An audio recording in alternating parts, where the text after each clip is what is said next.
If you are having one of these errors, follow this method. The first thing you need to do is open your favorite browser, then go to Google and search for dtdx942.dll. You can choose any result. I'm choosing the first one. You can see few download options based on the computer architecture version. If you don't know your computer architecture, click on Start and search for system information.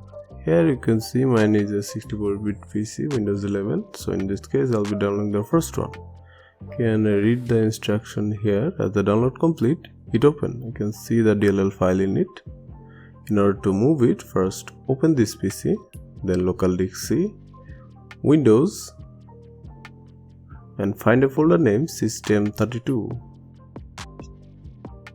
Here it is. Now click on the downloaded GIF, drag the DLL file and drop, and click on continue to give administrator access. Go back and find another folder named syswow64 and similarly drag and drop. Click on continue one more time. And finally restart your computer. This is the summary of the process. In some special cases, if the error occurs, you need to install Microsoft Visual Studio and Microsoft DirectX. You can find them in the Microsoft website, and it is very easy to install. And do not forget to like and subscribe.